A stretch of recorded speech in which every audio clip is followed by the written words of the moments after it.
person-centred planning, but in a large group.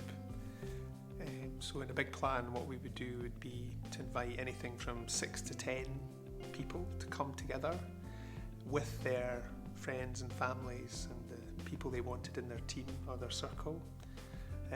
But instead of doing a plan with each individual team and circle, we'll work through a process with everybody in the room at the same time. This is all about you. This is Team Alex. This is all about what we're going to do to support you in your future career. My name's Phil. My son Alexander has special needs. He's got a learning disability.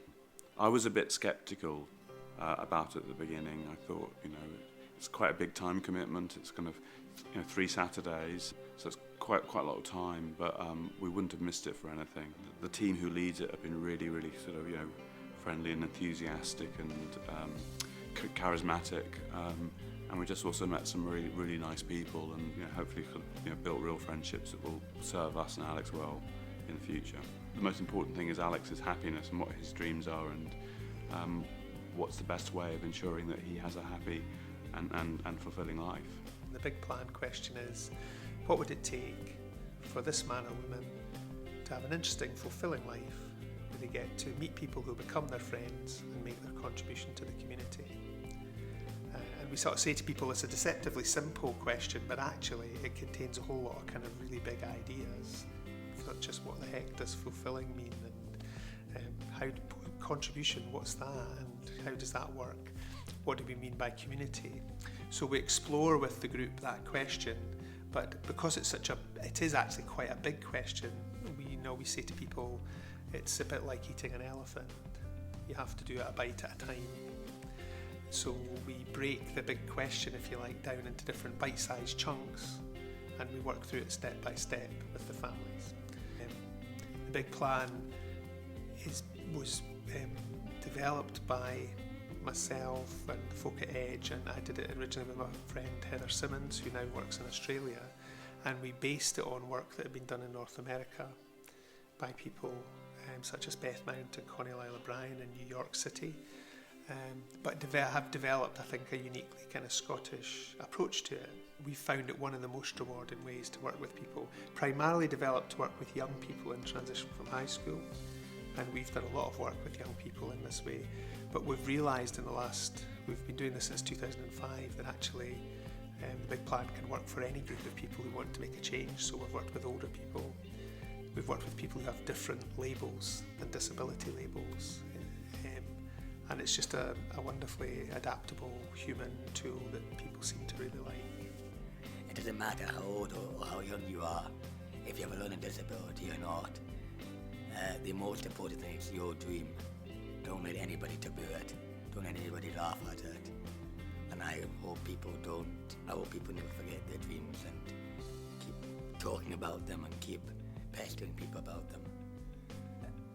It's one of the best ideas that people have ever thought of inventing. It's just brilliant. If you're stuck in your life, just go for a person-centred plan. Sometimes people think somebody who's gifted as being somebody who's really brilliant at the piano or wonderful at football or great at painting. Now, a lot of the people we meet do have those kind of gifts, but we also mean a slightly different sense of giftedness. A gift for us is anything that's a potential hook or connection to another person. A gift could be anything because it's a potential, once that gift's articulated or people get a chance to explain that they're really interested or passionate in that thing, it creates the potential to connect with another person in the community and to connect more widely to the community as a whole. So when we talk about gifts and giftedness in person-centred planning, we're talking about all those gifts which range from who you are as a person, your identity, your passions, your hobbies, your interests, the things you like, the things people really like about you. All of those things are gifts, and everybody has thousands of them. They're hearing about their child's gifts and their child's strengths, and the focus is just sort of taken away from the traditional deficit model, so what somebody's disability or label might be. And it really refocuses in this entirely positive way, so that you're thinking about what's really possible and what that young person can do with their whole future, their whole life, not just what service they're going to tap into.